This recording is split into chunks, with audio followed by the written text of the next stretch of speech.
Sophia, good morning. Laura Estrada, good morning to you. Be in the building. B, good morning. Exactly, B. As long as they're engaging, that's all that matters. And look, somebody said it might be an ex. Me and ex of me and Rebecca, maybe. Yvonne Young, she's doing pretty good. She's still in pain, but she's okay.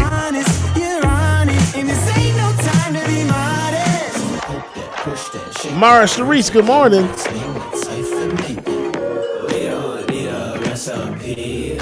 With that cream, baby, Susan, good morning. We can cook up, we can syrup when we hook up, just you and me. With that cream, with that cream. Jay Parachute, good morning. Blue Kane, good morning to you.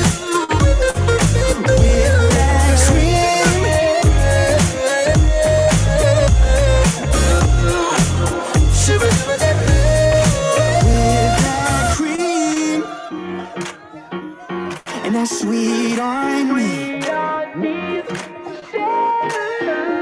can cook up, we can stir up, when we hook up, just you and me. Sandy, good morning. We love you too. Hey man, don't y'all forget tonight, patron party tonight, 9 p.m. It is going down. You don't want to miss it, man. Have your face in the place tonight. Patron party, y'all. Make sure that y'all are there. You don't want to miss it, y'all.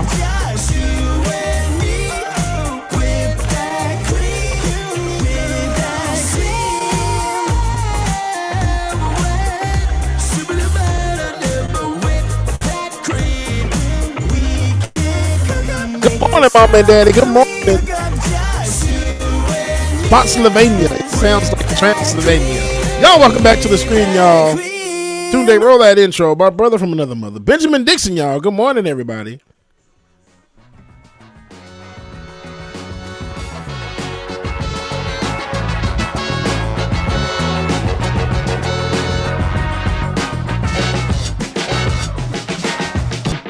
The Benjamin Dixon Show is only possible with listener support. Go to www.patreon.com/The BPD Show.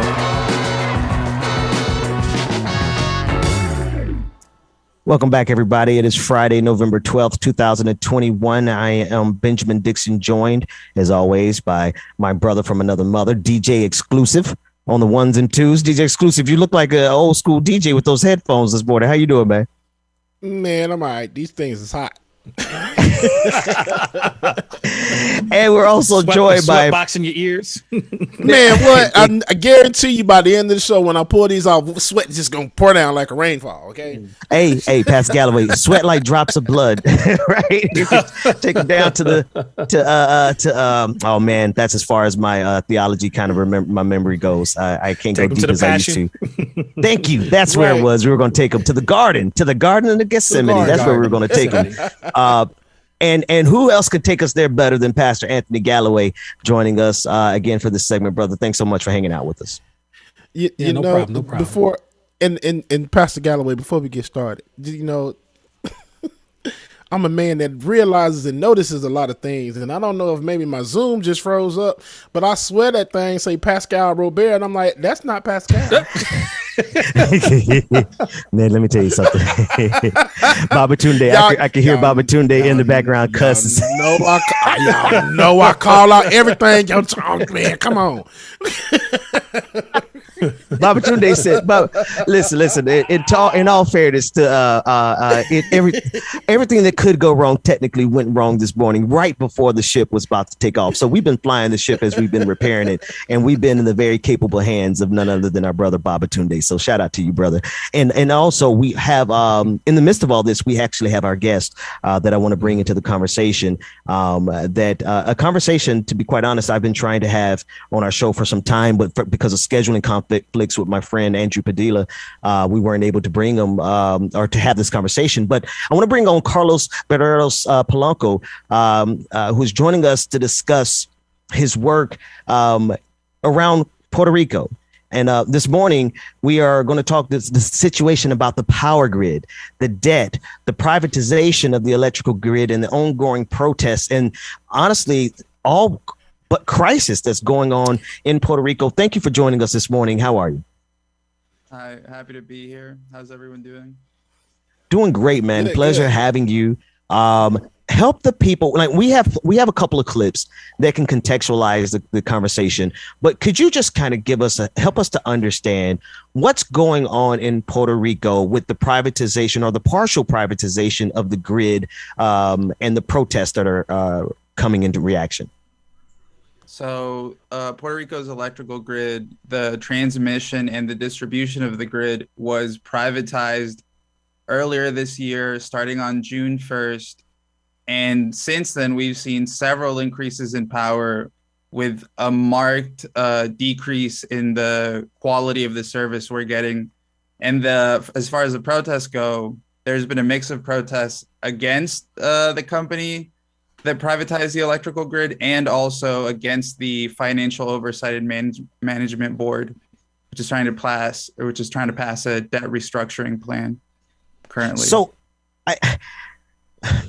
help us to, I can see through all those things that you just said, because I've been following this story and studying these things for a while. I want to see if we can help the audience get a good visceral grasp of what's happening. Maybe you can help us understand better how we even got to this conversation. Give us some kind of background. How did they get here to the point of privatization? Because when we're talking about, this is a private company, this is a corporation who is now getting some financial benefit, but it's coming at the expense of the people there, and the people are subsequently protesting. Give us a little bit of the history there. So for years, Puerto Rico had been incurring debts, trying to pay off government paychecks, and just trying to pay for stuff in general. And then during the Obama-Biden term, they established the Financial Oversight and Management Board, and as part of their bid to restructure the debt, they kind of like influenced the Governor Rosselló, who was later ousted, to privatize this part of the electrical grid. And then Luma Energy, which is the company that currently runs transmission and distribution, won that contract. And now they've taken over the privatization of the grid from the Puerto Rican Electric Power Authority, which was the public utility that used to control the entire system of the grid. So we're at the transition point in Puerto Rico's infrastructure narrative, where you're going to the partial privatization phase, where now Luma Energy, did I say that, pronounce that correctly? Yeah. Luma Energy is a private corporation who's won a contract. Why is there a contract for bid in the first place? Why is something that was a public utility now being a privatized conversation? I mean, it's a contract now. Why? Well, as I had said earlier, the Financial Oversight and Management Board was brought in to kind of deal with Puerto Rico's debt. And as part of that dealing with the debt, they influenced the government to sell that part of the electrical grid because supposedly it would help Puerto Rico deal with the debt. But from what we've seen, it just has only increased the debt and given us a worse service. Yeah. There it is. That's the supposedly. That it's supposedly trickle down economics was supposed to trickle down, right? There's a lot of supposeds with these. I want to bring in Pastor Galloway. We were working to get a little something fixed on the back end there. Pastor Galloway, just jump into the conversation wherever it is that you see best. Well, just saying hello. I got family in Ponce and Fajardo, so it hurts my heart to see this happening. And then, we had just gotten done talking with what happens when we begin to start to interfere and give oversight away from kind of publicly observed services with Flint, Michigan. And so we see a parallel between the two. What is some of the organizing that's happening on the ground? Like what are some of the ways in which folks are reacting to this and trying to figure out how to marshal power to address the skyrocketing costs, because we saw this with Flint water, the skyrocketing costs that began the Flint crisis in the early 2000s. And now we have skyrocketing costs here. Again, looking down the line, what are some of the ways that people are organizing against it? Well, on the ground, there are several groups that have been trying to fight the privatization since it was announced way back when, mainly consisting of the Electrical Workers Union, UTIER, which had been protesting for years.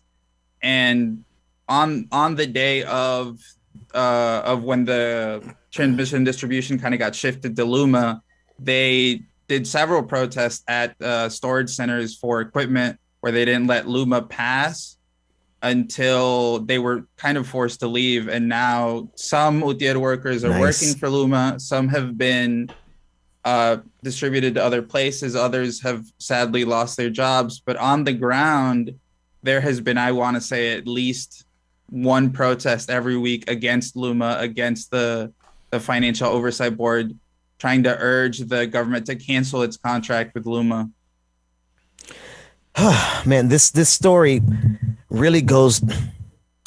There's so many components to how we got here. The one that you hear me striking at the most is the philosophical lie, the underlying lie, because and that's me saying it. You as a journalist, it is the supposed theory that this was supposed to fix the debt price crisis.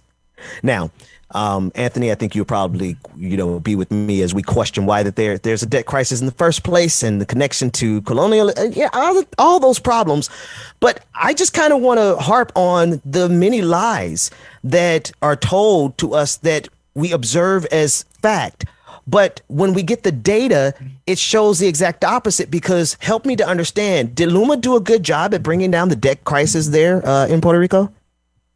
So far, we haven't seen exact numbers, and that's part of this is a little bit of a separate conversation, but Luma is currently embroiled in at least several lawsuits because they refuse to give information about the company to the court. And actually, just yesterday or the day before, I kind of getting my dates mixed up a little bit, a judge issued an order for the arrest of Luma's CEO because they refused to hand over the documents, and get the hell out.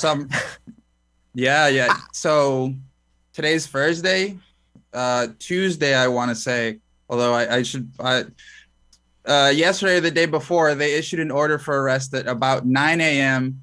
And then people were searching for the CEO, Wayne Stensby, until they held a special hearing where Stensby's lawyers convinced the judge to suspend the warrant until Monday while they check the documents that Luma did give over to see if they fulfilled all the requirements. And that's what they're currently checking into. My friend, excuse my expression, but Pastor Galloway, that connecting tapestry of doing the crime and then refusing to testify or to acknowledge a subpoena. This is a global thing. Pastor Galloway, get the last question in, and then I want to speak, or rather, just jump in there for me. So, we have in this story the exacerbation of the problems with the electrical grid with the storm that came through. And so, in all of this embroiled back and forth, is the infrastructure actually being built? As we deal with these skyrocketing prices, is the actual infrastructure challenge being addressed at all? Well, supposedly they're working on fixing, but we haven't seen a lot of that yet. Actually, when Luma took over, we saw a spike in blackouts to the point where there was, I believe in early September, there was a point where about 19% of the island was without power, or 19% of the customers of Luma were without power, which is a lot of people. Carlos, so they're incompetent on top of everything else. Yeah, I know this may not be like, I'm the commentary guy. I know you're the journalist. Let's listen to this clip from Representative Katie Porter, and we also have a clip from Rashida Tlaib. I was going to end the conversation, but as you're talking, Pastor Galloway, you reminded me that there's some things that they're going to point out here. Let's take this first clip. Katie Porter.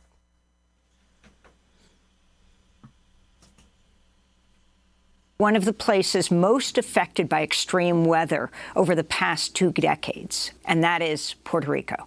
Hurricane Maria destroyed the island's electrical grid 4 years ago and left residents in the dark for months. Today, the fragile power system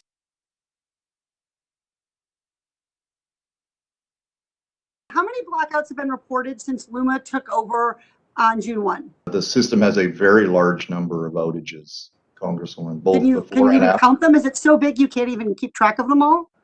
There are outages every single day. If you're having trouble doing this and there's voltage spikes, destroyed appliances, house fires, complaints about customer service, why should LUMA be allowed to continue to manage the plant if it's not actually delivering electricity? LUMA has nothing to do with the AES coal plant. Our job is to operate the electric system. Do you not get energy from this plant that you then move along the grid? Puerto Rico receives energy from that plant, yes. And then you move it along the grid? That energy is flowed through the grid to customers. How long do you think it will be until LUMA can deliver the energy in a consistent and reliable way with blackouts that are comparable to what we see in the United States and what you saw at your prior employer? I believe that it's going to take many years to transform all of Puerto Rico's electric system. It's going to require the FEMA funding, and it requires a complete overhaul. It took decades to get where we are today, and it's going to get better month by month by month. But frankly, it's going to take many years to get a world-class electric system here. Carlos, we're running up on time, but I am just flabbergasted at the fact that the entire island of Puerto Rico is now at the mercy of the mediocrity of this corporation that's getting hundreds. I'm sure they're getting hundreds. They're talking about FEMA funding, so we're talking about hundreds of millions of dollars that they're going to have access to. Help me understand. They were asking for, currently they're asking $10 billion in funding to do. Magnitudes of order more. Grid. Yeah, it's like they're getting tons and tons of money, but we haven't seen any market improvement. We've seen a marked decrease in quality that we're getting, which is why so many people continue protesting, continue kind of fighting to get this contract canceled, because we're just worried about being left in the dark permanently. It's obscene. This is obscene. What can we do? We've kind of fleshed this out as much as we could in this time that we've had. What's the call to action, and how can we help? Well, you could write to representatives on the National Resources Council of the United States, I believe, is the one who are handling LUMA Energy, and also Reps Katie Porter and Reps Rashida Tlaib are the ones who I've seen constantly dealing with Stansby and asking him the hard questions. And then also support people in Puerto Rico, kind of like boosting their voices like this, I think is a very good way to get the message out. You know, Carlos, I keep trying to get away from it, but my producer is saying we got to hear this clip from Rashida Tlaib, because not only are we talking about incompetence, we're talking about salaries that they don't even want to disclose. Let's take a listen to this before we get out of here. How many LUMA employees executives earn over $200,000, and how many earn over $500,000? I think it was asked that question earlier, but and you didn't want to answer, right? I'm not able to disclose employee salaries. Yeah. If you want to get in the business of providing a public good and for the federal government to subsidize it, or for us to play a part in it, then you understand that those salaries are also the public salary. Do you understand? So just know that it doesn't make sense that you don't want to reveal that. You don't even have to tell me the names of it. I think Velasquez and I are just curious, how many of your employees earn over 200,000 and how many of them earn 500,000? I don't need names. I just want to know how many. So if you can follow up and talk to your legal folks, I think they'll come back and tell you that should be actually transparent and open. Do you know what the median household income is in Puerto Rico? No, I do not, Congressman. Yeah, it's $20,000, according to the Census Bureau, $20,000. So LUMA has received millions of dollars and stands to receive billions more in an attempt to privatize the grid in Puerto Rico over the next 15 years. But the last 4 months have been a disaster for the people of Puerto Rico, and privatization, I know, will only worsen it. And the fact of the matter is you failed them just alone in the last 4 months. So please understand that my frustration with all of this is because they deserve to make sure that they have access to something that is very much a lifeline to medical issues they're struggling with, being able to provide for their families, of course, food, all those things, appliances, everything is so connected. Brother Carlos, I wanted to get that clip in there. Listen, thank you so much for bringing this coverage and sharing this information with us. Tell everyone how they can get up with you. Well, you can keep up with me on my Twitter at Vaquero2XL. It's right there on the screen, VAQUERO2XL. And then I'll have an article later at LatinoRebels.com talking about Stensby, Luma CEO Wayne Stensby's arrest warrant and how it kind of all went down. Thanks so much for joining us, my friend. We have to have you back soon. Happy to be here. Take care. Bye. Have a good day. Thank you. Pastor Galloway, if you could, just for a few more minutes here, that conversation I almost was getting ready to go another layer deeper, because the connectivity with everything that's happening around us is just, it's just screaming at us. And of course, there's the conversation around statehood and what would be in place and could be in place around that in that conversation. So yeah, the layers are upon layers are there. But you know, at the end of the day, we have U.S. citizens who are receiving this level of disservice and lack of public infrastructure in our country. And are we okay with that?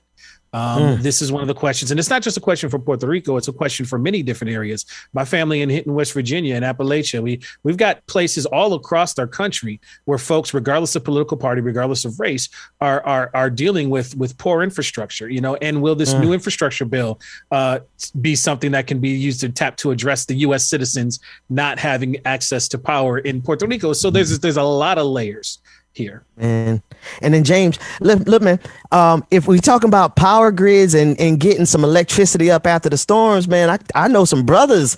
I know plenty of brothers who get power up after every hurricane down in South Florida around here.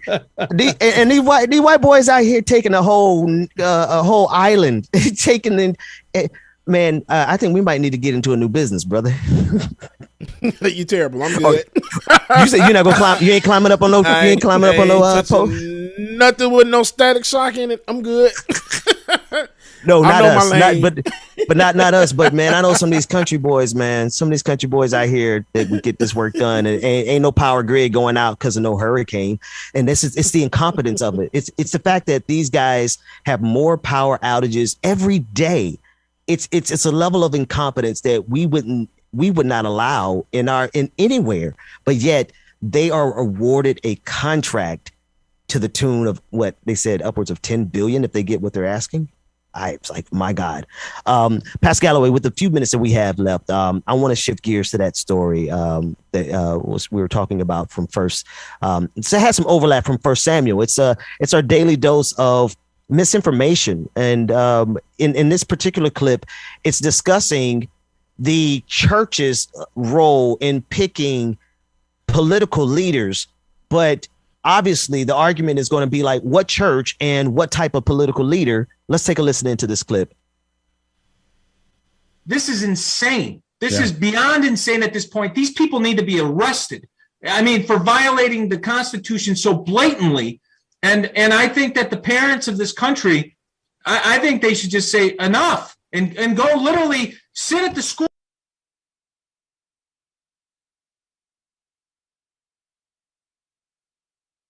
It's interesting that the spiritual people were the ones who went out and recruited the good trees in the field and said, hey, you need to be civil leaders. I can't guarantee you'll win, but you need to be on the ballot and we'll see what the people choose. And that's what Moses did. He became a recruiter. It's interesting that when you look at the next leader over Israel, actually generations later, when you look when Saul became king, who chose Saul king? It was the prophet Samuel, because God spoke to him, spoke in his heart and said, this is the guy that needs to be your ruler.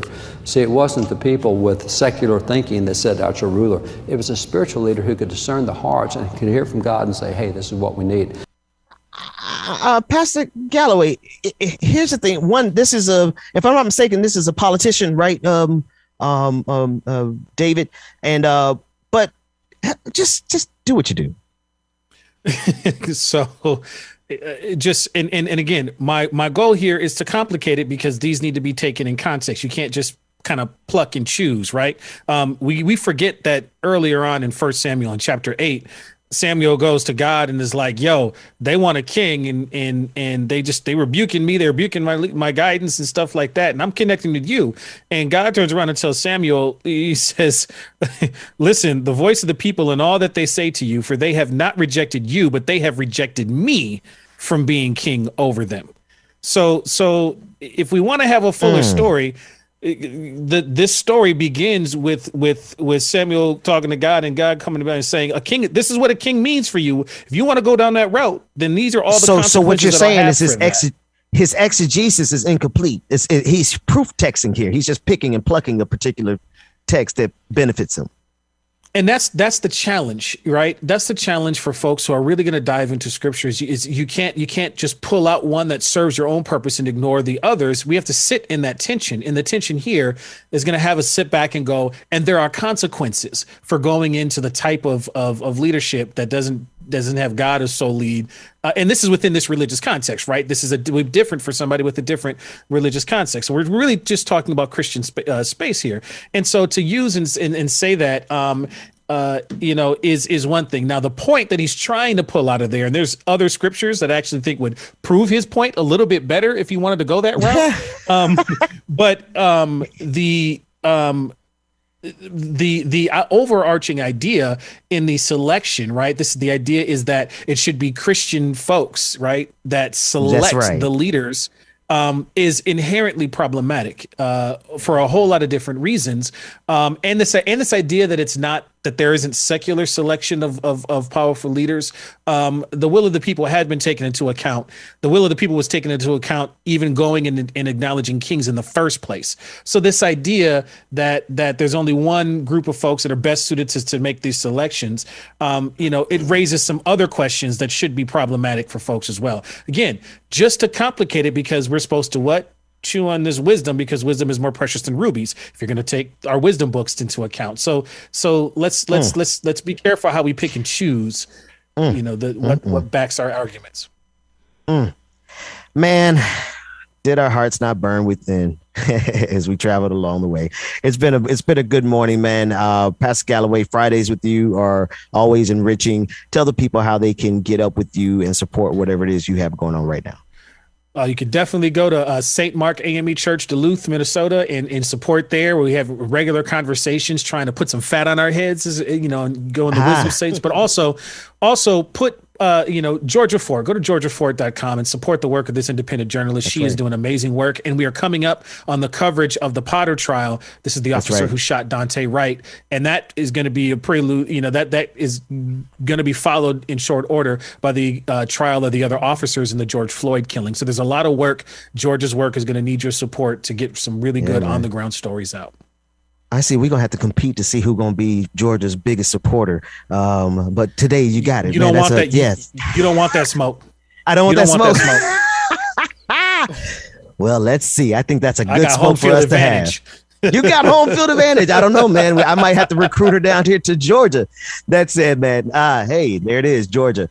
Let's get out of here. DJ Exclusive, take us to a break. When we come back, Rebecca Azor is finally with us from her excursion. We'll be back with Like It or Not after this.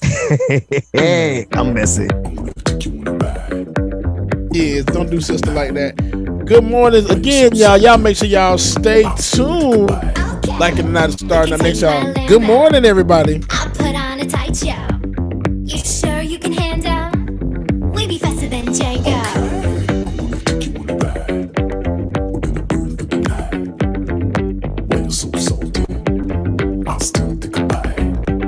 We can take my Lambo.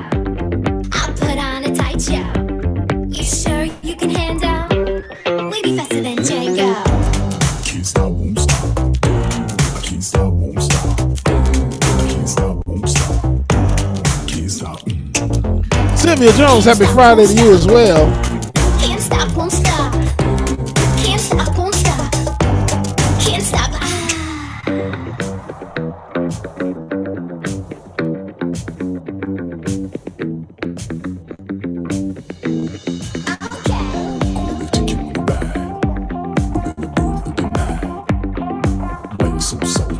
You sure you can handle? Okay. We can take my Lambo. I'll put on a tight show.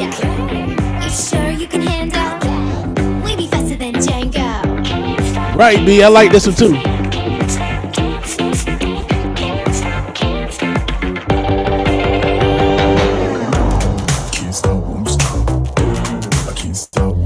All right, real quick, y'all. We're gonna get our new patrons off. I haven't read these in a minute, so we're gonna get caught up real quick. New patrons. We have Anastasia B. Anastasia,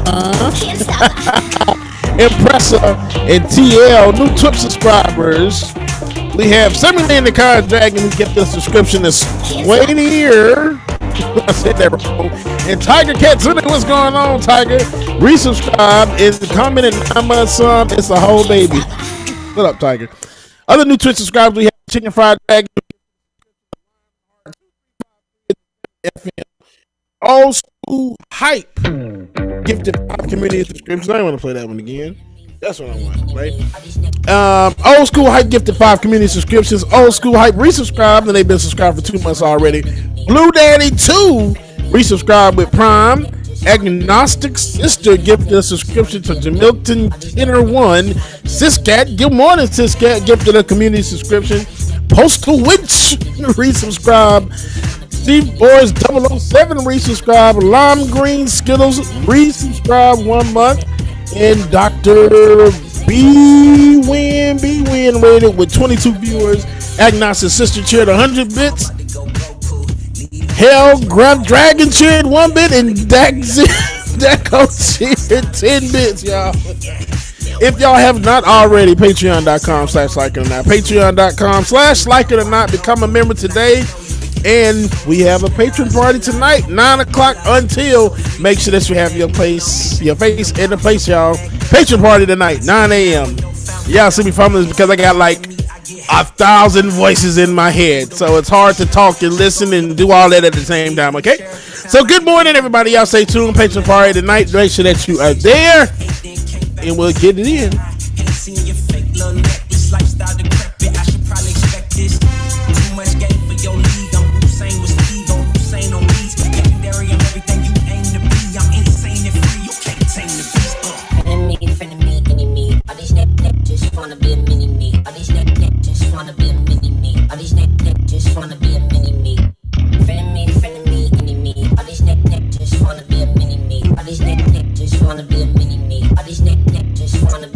Yep, Savage Sweetheart, 9 p.m. Shay, what's going on, Shay?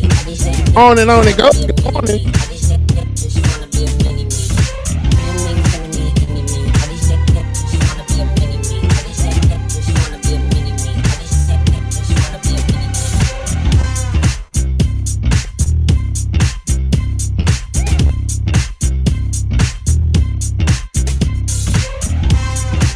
Peter Griffin, She-Hulk does not come out yet.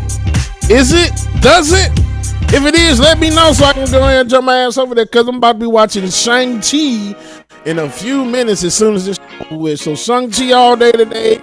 All the IMAX that I can get today. Let's see. Everything is in IMAX. So, yeah, I'm going to be all.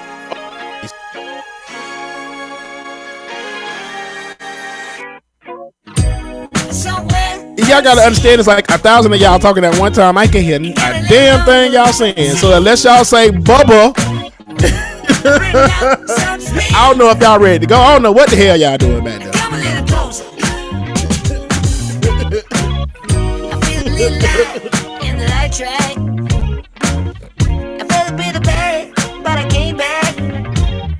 Tractor Tasha, good morning. Oh, the trailer! Peter Griffin is it out? If it is, send that. Drop that in the chat. Okay. Kareem Ransom, good morning. On and on it goes. I don't know which cables you want me to check. Everything is hardwired in this damn thing like mud.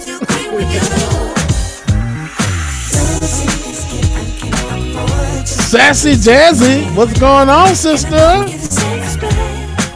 I'm looking forward to seeing everybody tonight, man. Make sure that y'all have y'all asses there, please.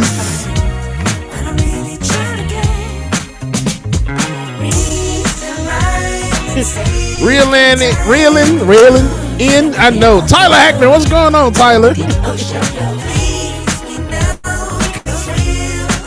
XOXX Bob, what's going on, Bob?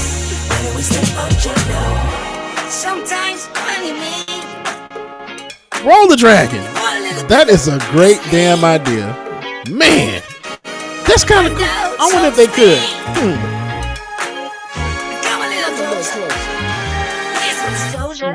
Do you mind to quit your pretending? Truth or false, the shit never ending. Hear me now and stop condescending. You see, I'm begging you, hear me, baby. If you seek for love, don't try to hide it. Find it deep inside and try to hide it. If there's a way, I wanna know we tried it. Quit your games and now that is not the chorus, people. That is just the volume of the microphone. Because you have to adjust so much in so many places. That's probably why it's like that.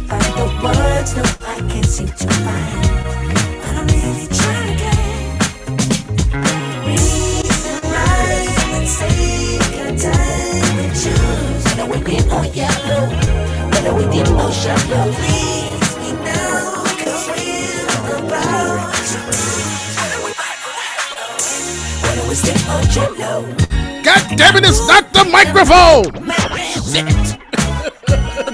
Not y'all.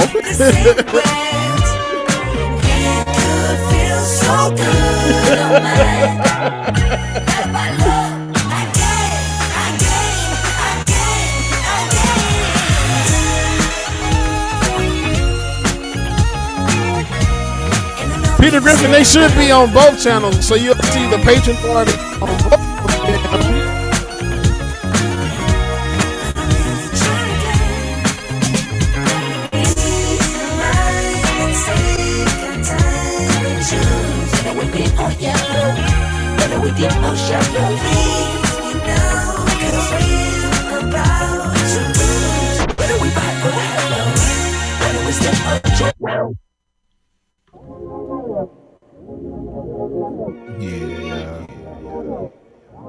Y'all know what time it is. Hell no. That's the chord. Get your coffee, your tea. I'm aggravated. Leave me the hell alone. Listen to this goddamn song. Like it's not y'all.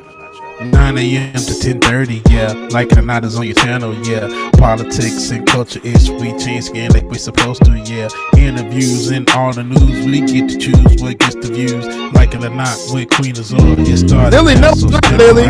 Like it or not, it's going down.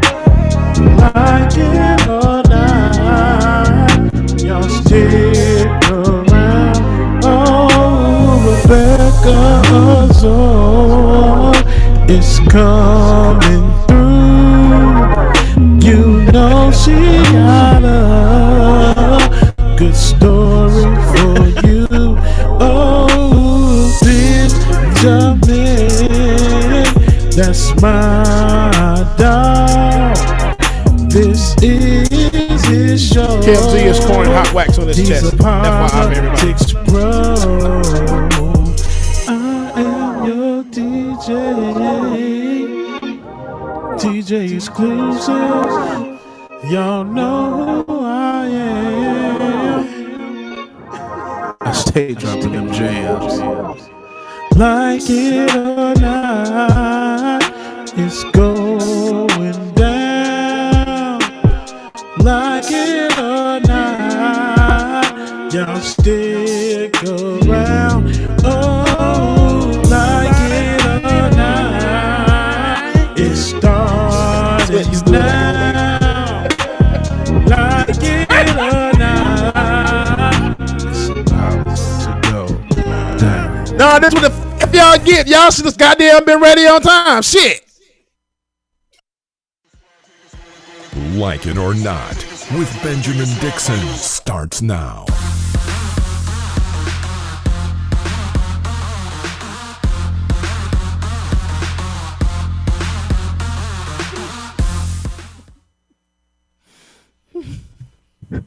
Who gonna say it? Good morning. Oh shoot. So, go ahead. You said good morning. Good morning. Oh, he did his part. I didn't do my part. Yeah. Good morning and welcome to Like It or Not, where we're free to tell the truth and not care who doesn't like it. But I didn't like the way he said good morning, good morning, good morning. It didn't have the energy, the strength. Rebecca, all things considered. Rebecca, but no, shut the hell up and go on with this goddamn show today. All things considered. No, so what I was gonna say was that I didn't like that energy. I wanted to know what's going on so that we can recharge it. And I want to poke it. Ben, hold on. I haven't been here for 2 shows. I just wanted to say I wanted that energy for all of us. So Bubba, let's clear it up. In the background, we were having technical difficulties, so we were trying to figure that out. It wasn't that we were trying to keep you on screen for 90 hours because I want to hear you spin. I want to hear you spin. What was the problem? We've been having there was our morning girl. You just came in on the end of it. So I don't want to hear none of that. Good morning, good morning. There we go. So you were upset for the whole morning, but I'm here now. We could definitely. Oh man, we could take it to the club. We could take it to Magic City. We could. You know what I'm saying? Like, let's just. One thing I am happy about though is now I can see y'all moving on the screen at least. So that makes me happy. Thank you. That makes me happy. Yeah. Well, except being logical. Except being, of course, Rebecca. Listen, I got in with him. I'm like, so we're doing this again. we're gonna not be on screen. So okay, it's fine. Y'all know I'm hanging on by the blood of Jesus and some of the best. Anyway, what's on the docket this morning, Rebecca? Tell us about where have you been? You got a story for us? I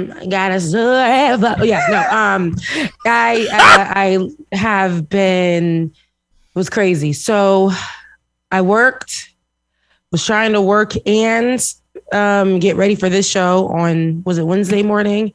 But my baby boy, my son, no, he's my nephew, but he actually the next day was going to graduate his basic training from the Army.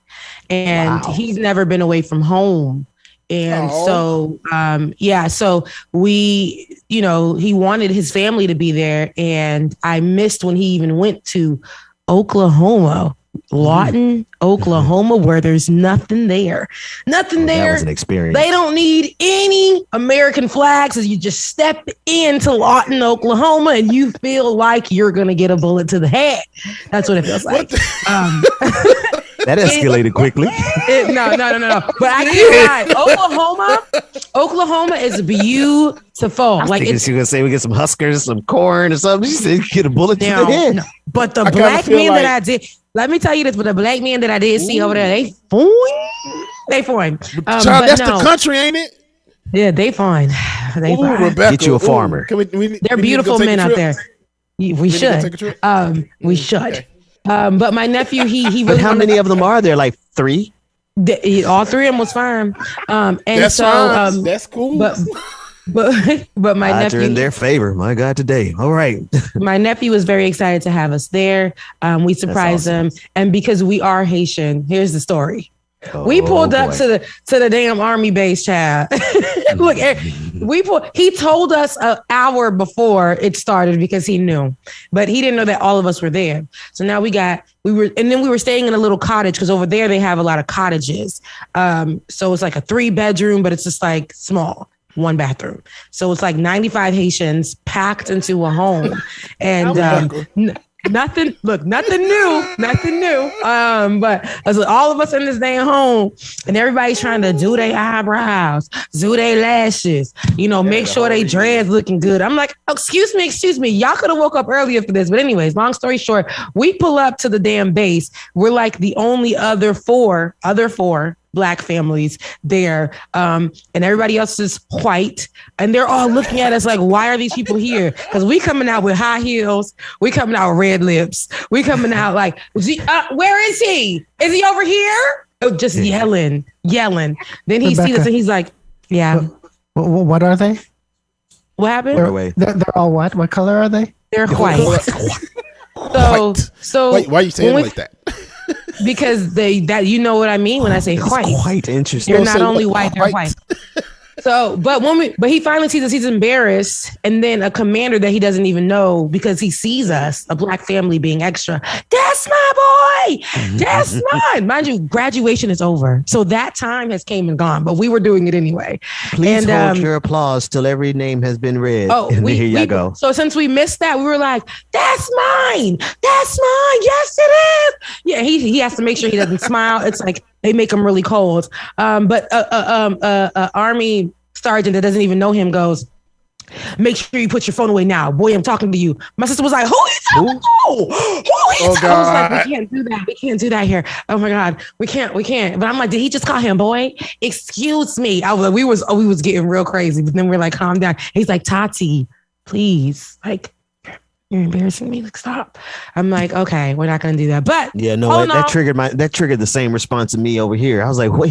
They call him what? And he said, I didn't even know that. He said, that man, I never seen that man in my life. That I don't know why he called me over as I was walking to my family, but it got all weird. But anyways, I say this to say I am proud of him anyway. You know, yesterday was his birthday as well. He was born on 11/11, which was Veterans Day as well. I said, I guess it's all aligning for you.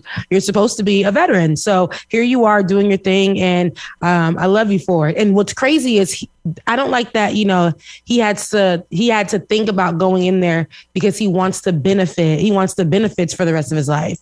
Basically to know that he's covered and if something were to happen to him, his family would be okay, that kind of thing. And he's just a baby, but for him to have to think like that and want to join the army, but him joining the army made him start redirecting his focus and saying, you know what, I want to be here because I want to serve. I want to be here because I know that I have an opportunity, you know, things like that. But it said that him having to go in there, his idea of, you know, what made him want to go in was saying, I want to make sure my mom is okay. I want to make sure, you know, those kind of things. But I love my baby boy, man. I love him. Shout out Dada. His name is Iverson, but I call him. You call him Dada? Mm-hmm.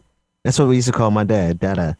Interesting. You know, hey, salute to him and congratulations, because that is an achievement. That's definitely an achievement. Yeah. And I know he's got some fascinating stories to tell about his time in Oklahoma. Oh, yeah. Oh, the stories that we already heard were crazy. They can't even leave. They can't even leave the base. He probably changing the country women's lives over there. Anyway, I'm sorry. No, he got a girlfriend. Oh, okay. Never mind. And I mean, sorry. plus, all they doing is basic training. He probably ain't had time for to do anything anyway. Yeah. He had time that's all basic training. I'm sorry. Basic training, he ain't seen nothing but mud. That's all he saw. That's all he saw. That's even bigger of an achievement, man. So congratulations to him. And Rebecca, one thing you said that really, as I'm listening to it, you know, it's kind of hard. It's because, you know, and I know you felt this as you sat there. Like you look at it and you say this American empire, and then you see it's a way for your nephew to take care of his family. Yeah. And how many times have Black people had to make that decision across history? Yeah. Oh, the one thing that he did say, and we'll get to the stories, he did say, Tati, it's crazy because he speaks so well. And I remember when he first came here, he couldn't even speak English. But he says to me, he's like, they are. And I'm like, what does this mean? What you doing? And then he's like, oh, wrong color. They're those people. They are racist. And he's like, you told me about this since I was a little thing because I was instilling in him. When you go somewhere. See, that's why they don't want you to teach no critical race theory. Exactly. But I was telling him to be careful. When you're somewhere, you got to be mindful of how you act. And I hate that I have to tell you that now. But you got, especially when it's it's more of them against you. Everything you do is going to be an issue. Look how he just was walking up to his Black family. It was an issue. So, but he was telling me everything that I do is like they are pushing me 10 times harder. I feel like I'm working just a little bit harder. They are racist out here. Everyone is racist out here. I feel that's what he feels like everybody is racist. And especially me being an immigrant, they're like, where's your accent from, bro? Like, what would he like, you know? But he's I hate that he has to, you know, he has to be strong through it. But, you know, I don't know, guys, but I just love him and I support him in everything he does. And I hope that he, you know, he makes it out and he comes back to buy the building or some stuff like that. Oh, well, but I do want to say this, though, a general blessing to all the people who have had to make the decision to sustain their lives by going to serve in the military. And shout out to all of our veterans. Shout out to all of you guys and women, non-gender conforming, and everybody who's doing that because, you know, we see you and we see the sacrifice that you have to make. And this is not any old God bless America stuff. This is you got to feed your kids. I feel that. Yeah. So, and he ain't even got kids yet to be thinking like that. So he's worried about his mama. But when he does, you know, but the world is a crazy place for people who are Black and who want to do things like join the army. And as we know, do things like ride a bike, sleep in their car, and go running. Right. So Ahmaud Arbery, this is another trial that we've been following closely. And just to know that even in this trial, even while the man has been murdered and he's in his grave, they are still disrespecting his name and treating him as a thing instead of a person. And so let's take a look at where we are with the trial thus far. In this case, all three of these defendants did everything they did based on assumptions. Satilla Shores is a quiet, scenic, middle-class neighborhood. The kind of neighborhood where parents let the kids ride around on their bikes. This is the family and community that Travis McMichael felt a duty and responsibility to, made him willing to put himself at risk to help the police detain Ahmaud Arbery. Because Satilla Shores was a neighborhood on edge. Crime had gone up. In Brunswick, Georgia, the trial of Gregory and Travis McMichael and William Roddy Bryan in the death of Ahmaud Arbery is set to enter its 5th day. The chief investigator of the case testified that Bryan told him he tried to cut Arbery off with his truck, saying he wished he could have hit him because if he did, maybe Arbery would not have been shot. When I turned around, he took off running into the house. Okay. Travis McMichael calling police days before the fatal encounter with Ahmaud Arbery, reporting that he sees a man in a house under construction in his neighborhood. What did he look like? It's a black male, red shirt, white shorts. When I turned around and saw him and backed up, he reached into his pocket and ran into the house. So I don't know if he's armed or not. Earlier, jurors heard an emergency call by defendant Gregory McMichael, reporting a suspicious person months before his son's call. We just went up there and made contact with a real shady-looking fella. And, possibility he may be the one that's been breaking into all these automobiles out there tonight. Arbery's parents say they remain hopeful. The tapes make the McMichaels sound like they're responsible citizens reporting crimes. It has emerged that Arbery was in that neighborhood on at least 4 different occasions at night, caught on home security video. And there's not yet been a really good explanation for why that is the case. The prosecutors are going to try and show that the McMichaels and Bryan overreacted and pursued Arbery because he was African American. Simply because he was African American. This is all we need to know. I don't know why we move further with the BS of the other people. We give, I feel like in these cases, in this particular case, we'll talk about since we're on it and we will follow up with the other ones. But in this particular case, we see a pattern, and that's basically to mute and silence, which has already been done now. Arbery has been silenced. He's murdered. And everything, all the evidence against him is speaking, right? And people are speaking about the character of Arbery. But what these people want to do is make sure, which is their duty, but is to make sure that none of that sticks, none of that stands, and for us to have sympathy with his murderers. And this is where my problem lies. It's like, even here, even in this particular moment, there is nothing that I hear that can make me say, oh, that's right. In a home under construction, ain't nobody living there. Nobody living there. Ain't nothing to steal. Ain't nothing to take. And y'all expect this self-defense crap after all the video that everybody has seen? Y'all are going to try that. Y'all going to try that BS? And they're just going to try to sell it as much as they possibly can. No. Hell no. Not going to happen.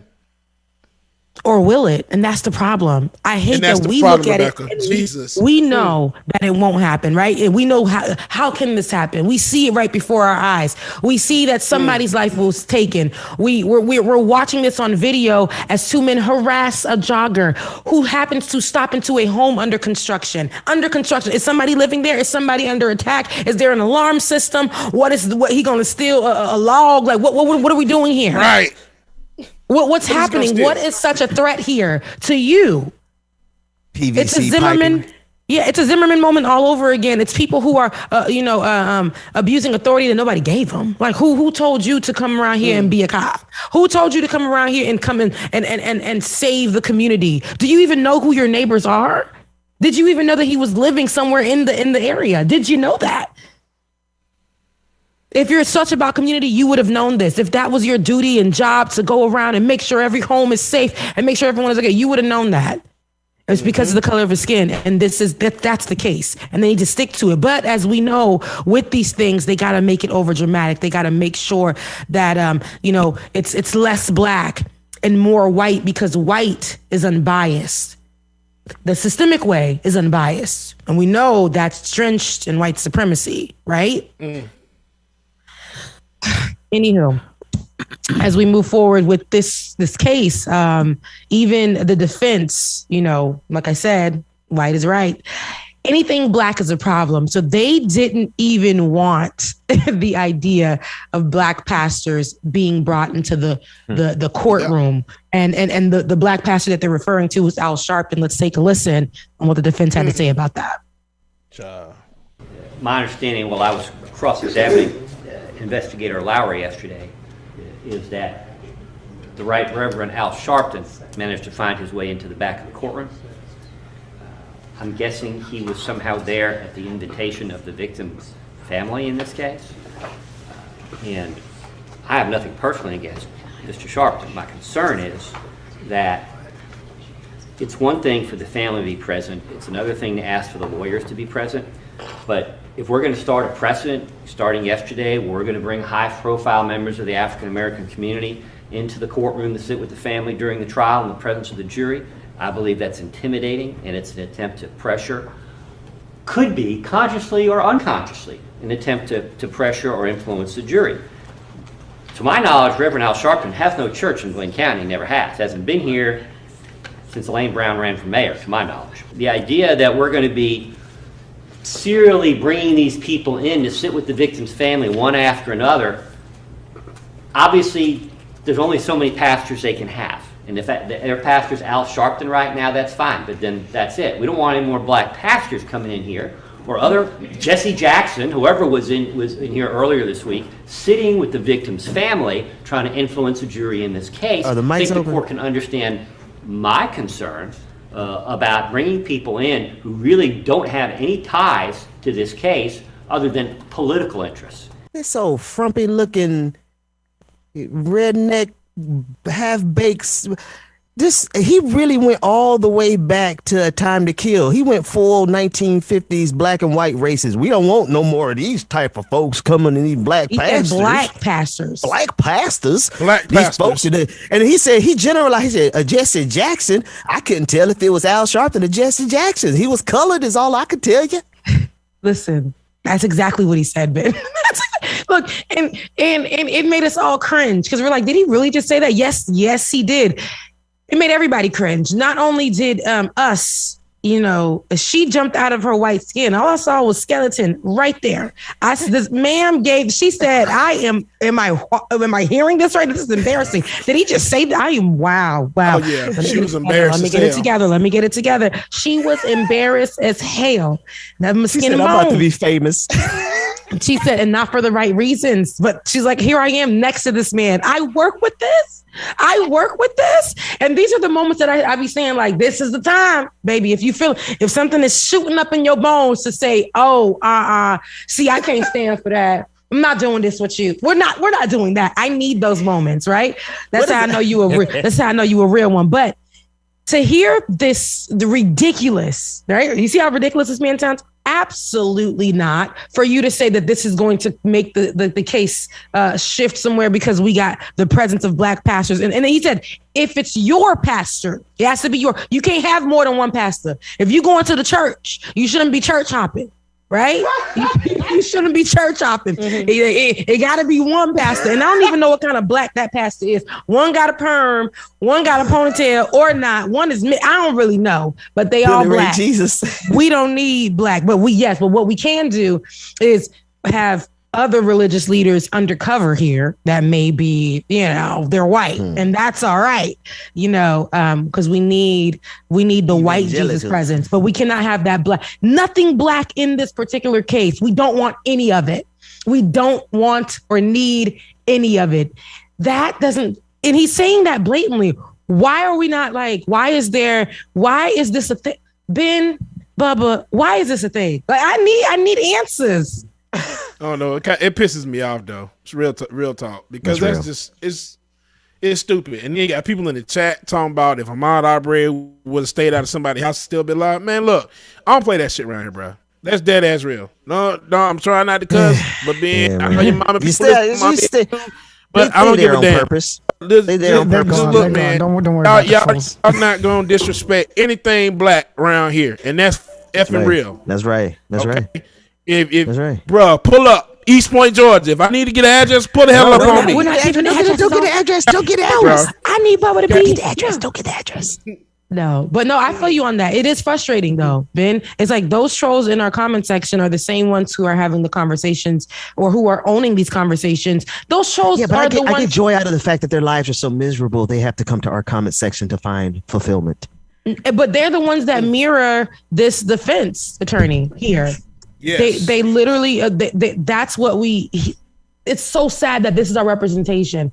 These are the insurrectionists. That's what y'all like to call them. These are our terrorists, our local terrorists. Okay. And they're the ones who are defending these people and getting them off. These are the same people who were at the Capitol on January 6th. It's a dangerous place for us. We are speaking in 2021 on a Friday where we should be enjoying our lives too. But here we are discussing just one case, and we got two more to follow up on where it's very similar, where nothing will ever. It's like they don't want justice for us and they make it so much harder. I've never seen cases with them other people, right? The clear folks, the white people, the Karens, the Kins. I've never seen their cases be as ridiculous and ask the most ridiculous questions. Look at it. We're watching a whole terrible acting scene play its course in the media. Ain't not one droplet dropped from that man's eye. Not one. And here we are watching a judge say, oh my God. Oh, no, you will not say that to him. You will not. No. Are you the defense attorney or are you the damn judge? But we're going to get to that in a minute. But that is wild. But look how it's playing out with Kyle and look how it's playing out with the man who can't even speak. He's dead. My God. And it's terrible. And this is why it's so painful that we have to automatically assume that he's not going to get his justice. Because why? It's usually like that for us. We only get the furthest that we've gotten recently was accountability. Not true justice, but was accountability. And we clapped so hard for ourselves. But was that really a win? Because we're so used to not getting any justice. So that's sad. The bar is set really low for us. My God, today, tomorrow, and forevermore. It is set really low for us, especially in this system. But let's see what Al Sharpton had to say about what the damn defense attorney was running his mouth about. Reverend Al, was he in his He looking good lately. It's not a time to talk about his Now tell them they can't have the ministers of their choice to sit there and console them while they're sitting there looking at who murdered their son and their families. So now you not only have taken their son, you want to take those of us that would come and console them. Now clearly, as the judge responded, it was directed at me, because how do they know the difference between a black pastor or not? I think that clearly because I was in the courtroom yesterday in Brunswick, Georgia, and they think that because some of the jurors looked out and appeared to recognize me, that would influence or intimidate the jury. The parents said publicly they invited me to come. I've been with them from the beginning. They have the right to be consoled by anyone. We were not being disruptive, as the judge said. But the audacity, the arrogance to say that not only are you going to have to sit there and look at your son's killers every day and their families, we're going to choose who can come and console you in the courtroom. It's like pouring salt in the wound. Oh, I'll be back. The parents invited me, as they said yesterday, and they said yesterday they wanted me to come again, and I will make it my business to come again. And I'll take a whole bunch of pastors with me too. Black. All of them. Yeah. He said, hell, not just pastors. Give me some of the black rabbis, some of the black imams. Give me everybody black. Said, I don't care what you worship. why would you know that? Yeah, I could be a pastor of anything, but it doesn't matter. In this point, he said a key word. He said we weren't being disruptive. He said I was with these people from the beginning, and all of a sudden it's a problem. We weren't being disruptive. Hey, your skin is a disruption. Your skin is a disruption, especially in this case. My God, Arbery's skin was a disruption. That's right. You know, and this is what we have to that's like the key thing. We can't. It's very frustrating when we watch these cases and they want us to just sit here and take it like we've done in the past, years and years and years and years and years. And we've only had conversation at the dinner table because that's where it was safe to have those type of conversations, right? To say, man, you know that man was wrong. You know that man was wrong. No, they've tried to condition us to stand in these courthouses and be mute to what's going on, not say anything about these cases because we don't know if tomorrow our tires will be flat. We'll have blood or blood paint on our door calling us NIGG hard ER, all of that. But no, this is 2021. And the best thing that Black people, have right now, I would say, is more of a voice than we've ever had. Right. So we're going to utilize that. But it sucks having to see this. I got to understand the emotions. I know people are saying, don't let your emotions speak for you. Who? Just call me an owl. Because who, baby? Who? Who? Not call me Woodsy Owl. Who? The Tootsie Owl. Who? Listen, we're not doing that here. I can't stand either one of y'all. How many licks, bro? Me neither, because it was going to take away from the moment. We're not doing, but no, no, we're not doing that here. Because I'm about to say something that's going to make the moment worse. But go ahead. Well, here's the thing that bothers me, y'all. In Brunswick, Georgia, the dead man is on trial. Yeah, they're talking about the type of neighborhood that he was running through, that these good God-fearing white men had to protect. They had a good God-fearing constitutional right to protect this scenic neighborhood that you could ride your bikes in. That Black man had no right to be there. He's on trial in Brunswick. In Minneapolis or wherever this trial is with Kyle Rittenhouse, do you notice that the victims are not on trial? You don't even know the victims' names. You wouldn't even know that they were white. Because they can't quite put those white boys on trial the way they do in Ahmaud Arbery. And they done dug up all of Ahmaud's stuff from elementary school. A baby. He's whole ass on trial. He was. They done pulled him up from when he was in his mama's womb. What was the mother? Was the mother on trial? That's exact. This is the. You see how ridiculous that is? But this is what they're doing. This is exactly what they're doing. It's been a year. And they're acting like he was doing something just yesterday. He's dead. He's dead. What about the living people? He's not the one who committed the crime. We were able on the day after we the Ahmaud Arbery's case or the story had came to social media. Social media did 6 jobs in 24 hours to find those white men and their history and who they were connected to and how it makes sense of how racist they are. They had everything. But in this case, they have nothing.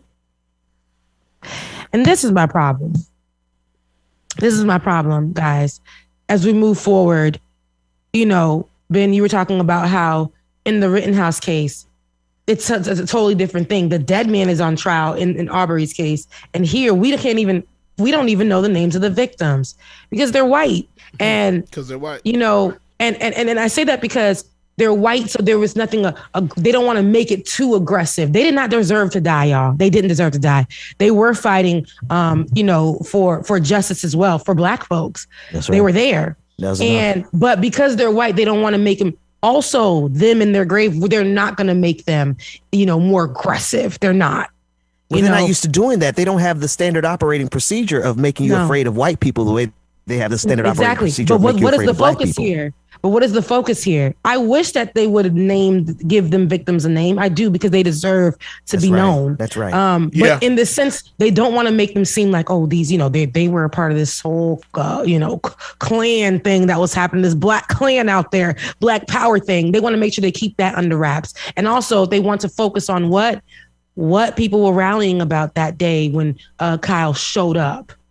That's what they want to focus on and show that, oh my God, this is some kind of like Black Panther situation. He was pulling up with his own, weapons because he wanted to make sure that he was secure, because it's America and white folks need to make sure they're able to tote that gun in case of any emergencies. That means in case of Black people pull up.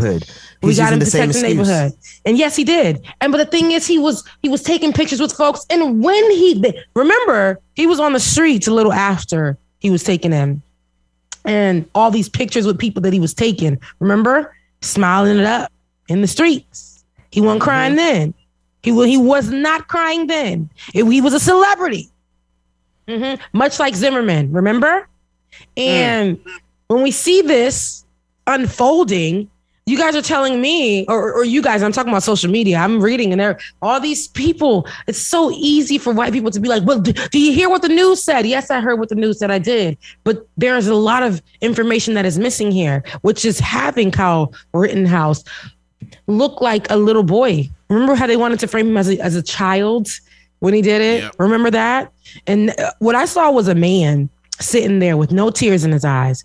And I recalled the moments when everybody was just like, he's a hero. He's an American hero. Remember those? Those cops were looking at him as a hero. And because he looked at those cops as heroes too, it was giving him an upper hand. So what he did was he was just having a bad day. Well, God damn it. Just having a bad day. Well, damn, for those people who didn't just connect that, I'm sorry, I haven't been with us long enough to understand. She's talking about the ATL spy shooting, where now the next excuse was not only is this man so guilty, the man, this iteration of white male terror was just having a bad day. So let's take a look. Let's take a look. If we need a breather, we can take it. But I want to ride this thing through. Let's take a look at the final witness in this case. The defense rested today in the murder trial of Kyle Rittenhouse. Closing arguments set for Monday. The defense's final witness was this man, Frank Hernandez. He recorded video of the first deadly shooting of Joseph Rosenbaum. Hernandez says he traveled the country last summer recording violent protests, and that's why he was in Kenosha. On that deadly night, he says he recorded Rosenbaum pushing around a flaming dumpster. See here? Hernandez says Rosenbaum became aggressive and confronted a group of men who came to the protest with assault-style rifles, just as Rittenhouse did. That's Rosenbaum there in the maroon shirt. Then later, he claims, he saw Rosenbaum charge at Rittenhouse from behind and lunge at him before Rittenhouse wheeled around and opened fire. Hernandez said Rosenbaum was the aggressor that night, not Rittenhouse. This is drone video of the Rosenbaum shooting. You can see him run up to Rittenhouse. Rittenhouse wheels around and opens fire. Right there. Shoots him 4 times, we're told. The last shot in the back, according to testimony. When the prosecution got their chance to cross-examine Hernandez, they questioned his credibility. Prosecutors tried repeatedly to paint Hernandez as being biased. They even focused on the video that he shot, saying that he made disparaging remarks. Then they zeroed in on his social media accounts. Your videos that you have captured of these incidents that you call riots, they're very slanted against the people who are rioting. You characterize them as Antifa, Black Lives Matter rioters, correct? Because they are rioting in the footage, yes, absolutely. Have you ever posted anything on social media? Yes. In support of Kyle Rittenhouse?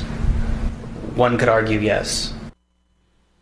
I like that. Boy. One could argue yes. But you guys, full on.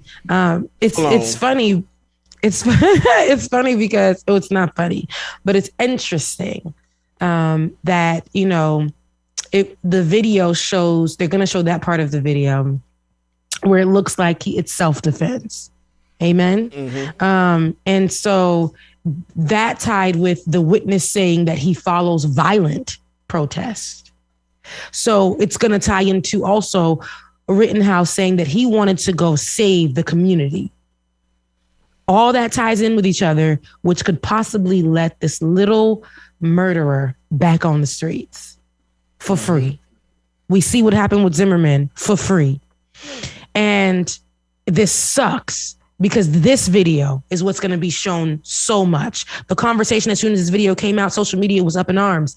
Those white people, those right people, they were literally up there saying it was, if we see it was self-defense, those people ran up on him. Or it could have been, and I'm going to tell you this much. That's the conversation. But there was a guy, and his name is E. Mackey, and he got into his car from Atlanta, drove over to Kenosha, and said, he was following what was going on there. And right when this happened, he said, he saw with his gun, Rittenhouse with his gun, and he was taking pictures. He was doing what that guy did, following a protest, though. He was following the protest, not a violent protest, not something that was meant to go hurt people. He was going out there to go document what was happening, to show what these, Black people are feeling, the rage, about our system here. And he said right before that moment, that boy walked around him with the gun. So he said he had to go make sure he go get his, because a white man walking around with a gun in this type of environment means our lives are in danger.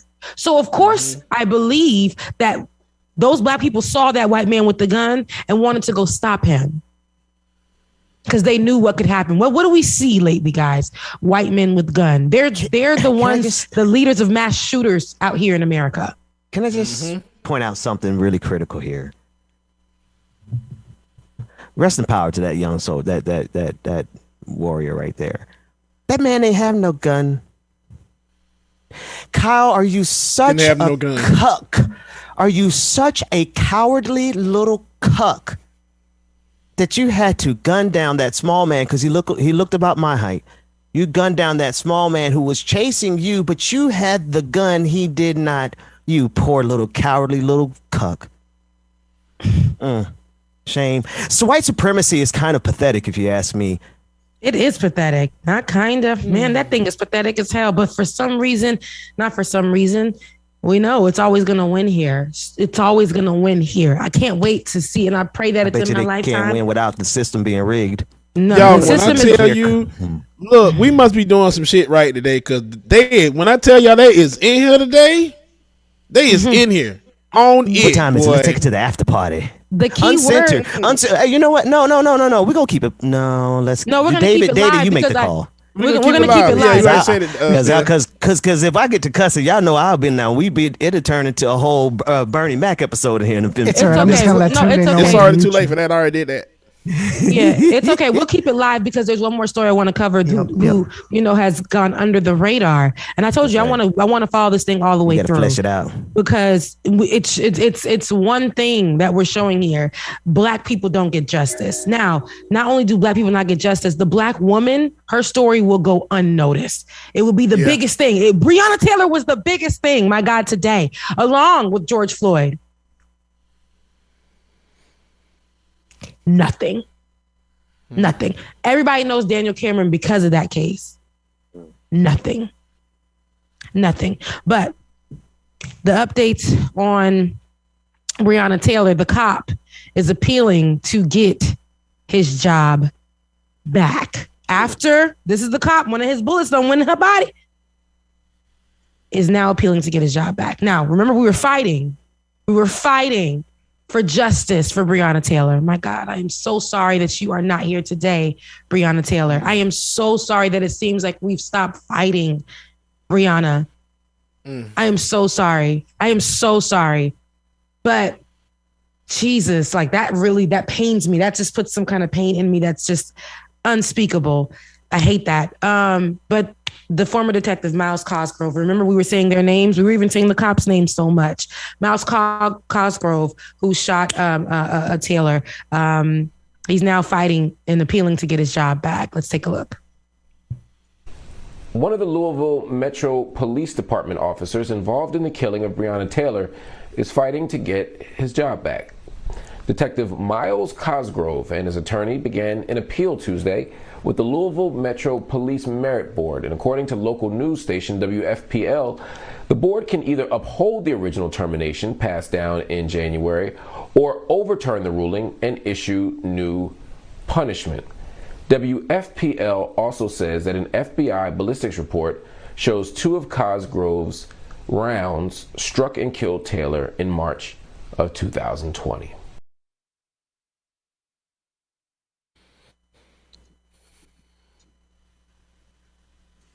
Wow. Okay. Wow. Watching that really, it hurts me, y'all. Yeah.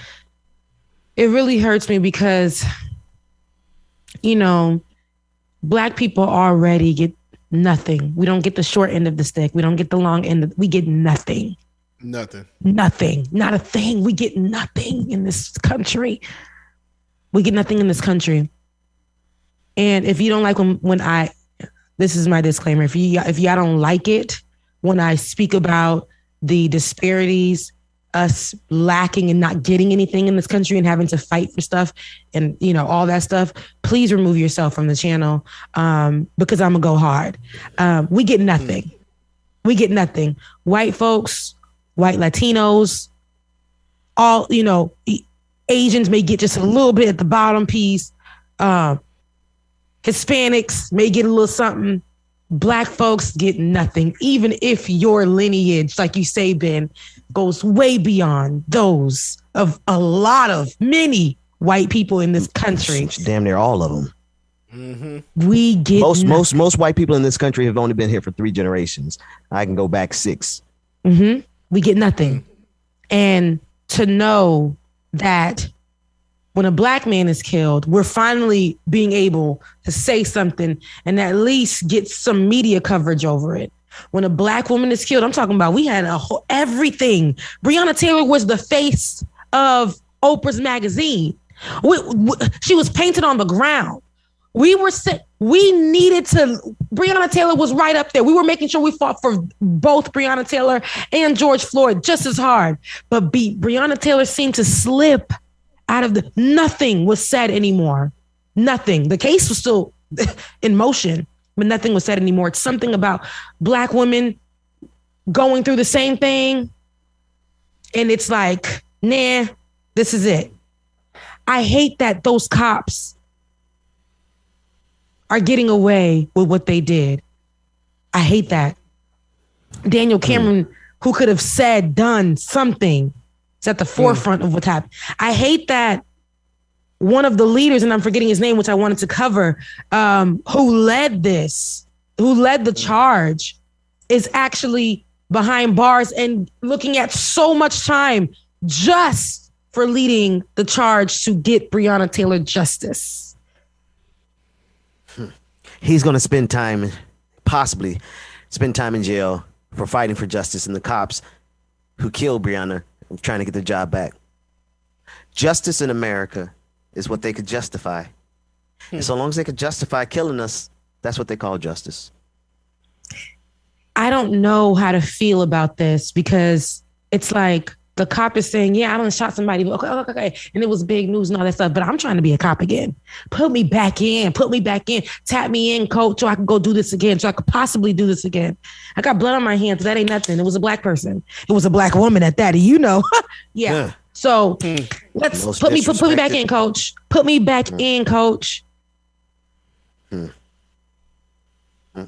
I think his name was Grandmaster Jay. Grandmaster Jay, I believe. Yeah. And he was the one who led the charge, and now he is facing some time, a lot of time, because he led this charge in that's because Louisville. Buildings have more value than Black lives in this country. Oh yes. Oh yeah. Yes. Yes. Yes. Shame on Louisville, Kentucky. Somebody said something good in the chat. Yeah, we get something. We get killed. Let me say this real quick, especially about the Rebecca. You said something brilliant. You said if we ain't got nothing else, though, what we got is the ability to use our voice. And damn thing, those fools in the chat rooms chat room can do to stop us from saying the truth. And that's why they're here. Right. They're so upset because in maybe it's the smallest corner of the internet right now, but the truth is being said, and it burns them. It irritates them so much. They're so pissed off right now that the truth is being spoken, that they have found their way to our comment section. So I enjoy their suffering because they have placed their joy on our suffering. These people in these comment sections, the people, this entire American empire, people like Daniel Cameron, who needs to go and check into the La Quinta Hotel, right? The La Quinta Inn, whatever it was. Like all of these people, they have based their profit, their career aspiration. That cop wants to come. He wants to be put back in.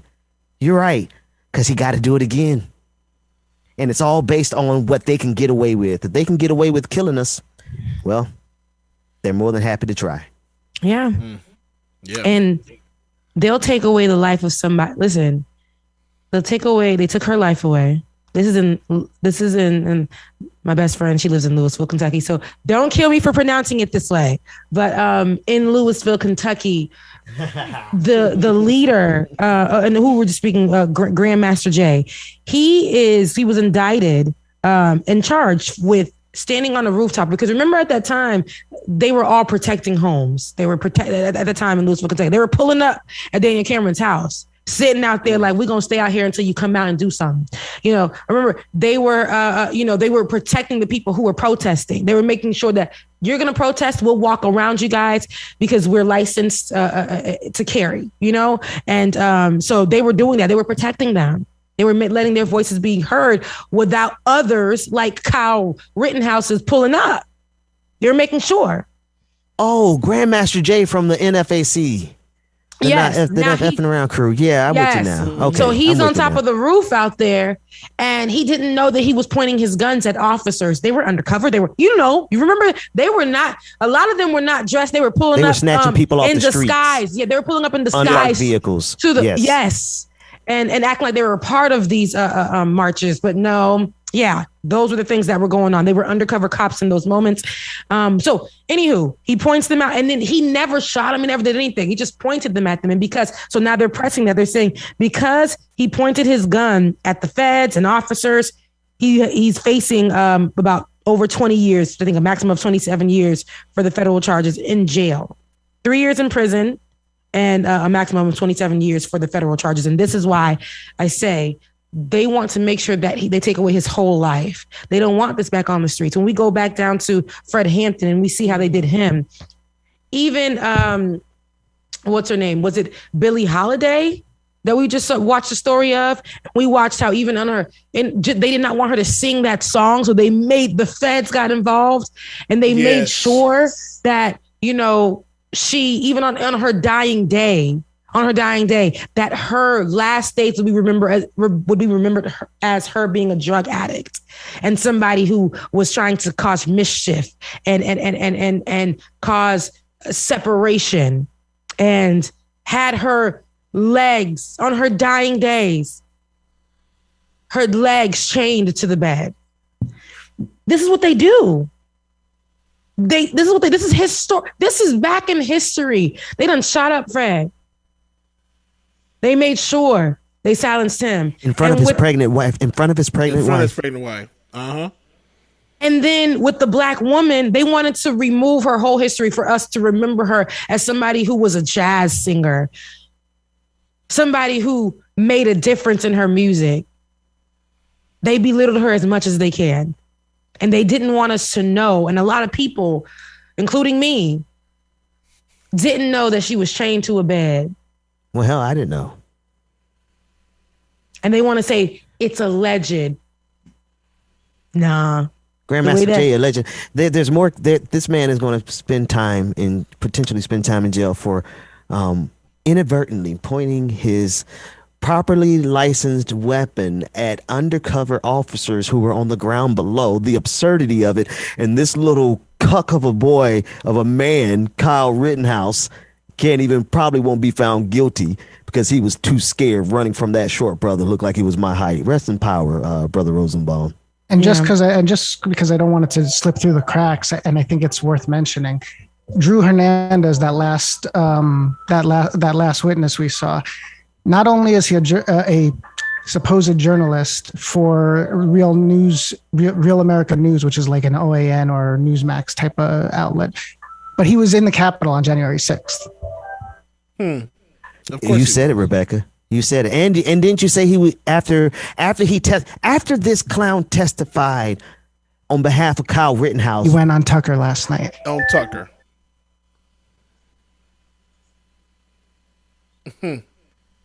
From the courts to the Tucker. Anyway, I think we've done a thorough job this morning of fleshing out all of the absurdities of white supremacy. Y'all want to party a little bit? We got the patron party tonight at what time did you say, James? I think we said 9 p.m. Yeah. Patron party, patreon.com/like it or not. Rebecca, I don't want you to take 2 days off every week, but if you're coming back snatching wigs like that, maybe we have to work on get you more days off because you came through. You chose violence this morning. Thank you for this coverage. I mean, I chose violence because I want justice. And I mean, we're not going to, it sucks because I say this all the time, you know, and I want something different. And I feel like the more that we don't talk about it, it'll disappear. So not that we have to talk about it every day, but we're going to talk about it on the show. It's going to be Black Joy, but it's going to be, we're going to call things out. We're going to call a thing. I don't care how you want it. I don't care how you want to see it. I don't care how you want to serve to you, sweetie. Sit there and eat your food. Because if you don't, you should have sat there and ate your food. Like it or not. But, you know, justice for all Black people that have been done wrong in any way, shape, or form. I don't know what else to say. I hope that every day, for my prayer every morning, and this is how you guys should know, and we'll take it to a nice, cute little after party moment. My prayer every morning is that everybody that I know, all my loved ones, make it to see another day. Yeah. That's right. That's right. Do you have to pray that prayer? Do you have to pray a prayer that your nephews and nieces go to school and aren't treated other because they're other, right? Not walking home from school and the cop comes out and points a gun at them, a minor. That's happened to me. And I have to pray every day that doesn't happen to my nephews or my future children. So the conversation will continue until something happens. Amen. Amen. All right. Amen. Shoot. Listen. I think this is quite enough. We got the patron party tonight. This is good. Unless y'all just feel the need to like try to laugh this morning. But I mean, we could cut out here. I'm okay. Are you coming? Wait. Rebecca Azor. What time are you coming today? Oh, I gotta work. I got a text from my boss. Oh. So got to work. I think Rebecca should respond to Tiffany J or at least or celebrate Tiffany J's response from the G section, but that's up to you guys. Tiffany J? Yeah. Tiffany J. I don't know who Tiffany J is. So this blonde insurrectionist cried defamation and got clapped back. By Tiffany J. Yes. Well, let's take a look at it. Yeah. That's G. Well, G1 is the tweet and G2 is the clip. G2 is a clip. So she initially tweeted after January 6th that she wasn't going to go to jail because she's got blonde hair and white skin. I mean, she was close to being right. She didn't get much jail time, but then when Tiffany basically discussed her case and the fact that you are going to prison, she threatened to sue and cry defamation, and that goes to the clip. You can show the tweet first just to give the background if you Okay, so here's the tweet.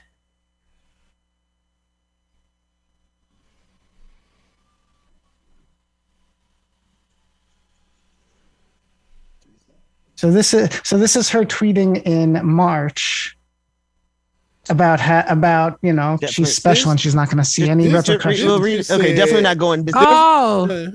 I'm about to say I got it. Definitely not going to jail. Sorry, I have blonde hair, white skin, a great job, a great future, and I'm not going to jail. Sorry to ran your hater parade. I did nothing wrong. Stupid. Thank you, James. And she was. I wanted you to read it in white girl voice. Oh, bring it back on. Put it back up. Put it back up. This definitely worked. I need to go get a wig. Go get the wig. I ain't gonna get the wig. Put it back up to Just pretend the wig's there.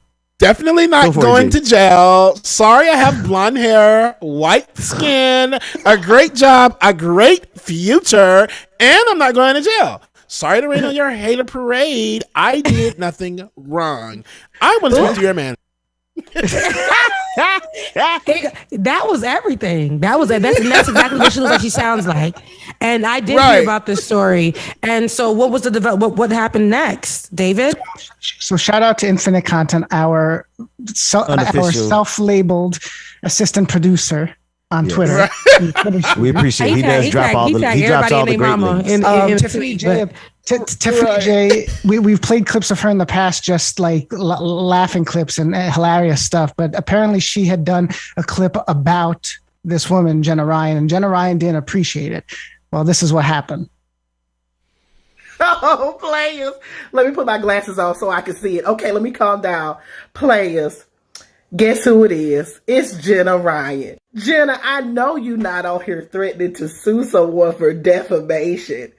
I just know you fucking lying, Jenna. Well, shit, players. Looks like I'm gonna need a give, send, and go because I'm on here defaming Jenna Ryan. Well, Jenna, I'm gonna save you some time and some money because it looks like you need it. Jenna, did you not get arrested for your participation in that failed insurrection on January 6th? Did you not plead guilty to those charges because of your role in the insurrection on January 6th? Jenna, you can correct me if I'm wrong, but aren't prosecutors arguing for you to receive 60 days in prison and a $500 fine? Now, you must understand that in order for there to be a case for defamation, I had to be lying.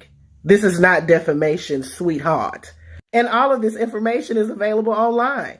I just told everybody about it. So if you want to sue me, make sure you sue the Daily Mail, CNN, make sure you sue the Daily Beast. Make sure you sue all of those places. But Jenna, I have one more question for you. Are you still feeling noble and proud that you participated in the insurrection? You didn't get a pardon from Frumpy Dump. How did that white skin and that blonde hair work out for you? Didn't look like it worked out very well, now did it? And now you're on here talking about you're going to sue somebody for defamation. You just do that. I'll be waiting for your lawsuit. Come on, now her blinking. She blinked with both eyes. I'll be waiting for your lawsuit. Not both eyes, child. Not both eyes. Did y'all see? So I was watching one of them talk shows last night. It was on the TV. But did y'all see the clips of Susan? Was it Bobert, whatever the white lady is? Yeah, Bobert. Did y'all see those clips of her? Like it's on the podcast. Man, it looks like you would think it's an SNL skit that you're watching, but these are actual like legit, bro. And then when I tell y'all, I'm just like, yo, she didn't say that for real, but she just like. We gotta find that clip, man. Yeah, what did she say? Man, it was all over the place, Rebecca, talking about Trump. I was just about to say it probably didn't make any sense. They're not the brightest group. None at all. White supremacists are not sending their best. You know, another reason the trolls in the comment section are so furious this morning is because we do understand just how mediocre or subpar their lives really are. I mean, Lauren Boebert is the best that they can do. Marjorie Taylor Greene, that's your hero. And then when they want somebody who's bipartisan. But then when they want somebody who's bipartisan, I ain't even gonna do it like that. But girl, go ahead. I ain't even gonna do it like that. Maywell. I ain't gonna do it like that. But they send Nancy when they want bipartisanship. They send Nancy Pelosi, and it gets cringy. Jim Clyburn. It gets cringy. Real cringy. It gets cringy. I'm looking and I'm like, Oh Lord, what has she done did now? Last time you had to read Nancy Pelosi for filth, I laughed for 3 days later. I ain't even going. We saw how she handled like the George Floyd situation. It's like, who sent her? You guys are not sending your best. You guys are not sending your best. Right? Is that all y'all got? What if they are though? What if they are? Wait a minute. It's not giving what it's supposed to be, Rebecca. Right. That's all y'all got. Okay. You dirty Rebecca. I'm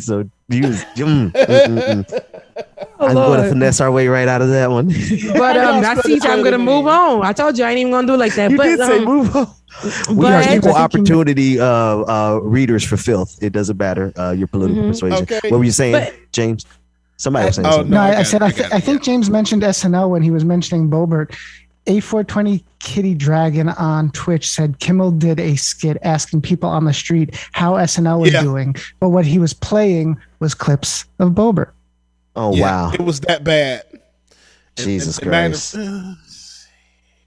And she's an elected official. You And she's an guys are elected not official. doing. Listen, Right. bro, we have. Got the hot sauce in the bag. You're not sending your best. You're not. They're not. Oh, this is Because Matt Gaetz. You're not sending your best. I will get on. Oh, Greg. I'll get on Clinton. I'll get on Hillary. Because remember what happened with At her. least You're she's not sending smart. your. We have to go. We had to. People were saying, "Oh, I'm going to choose Trump or Hillary," and then they ended up choosing Trump because they weren't sending their best. Hillary, not because you were a woman, I was going to vote for you because I remember that. Remember, we got our first, right? Bill Clinton, not Bill Clinton.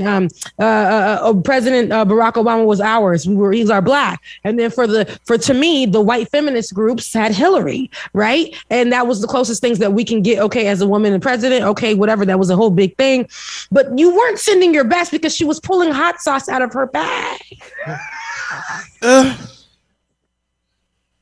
The ghetto-ness of it all. She had a history of abusing black countries, but we're not even going to go there.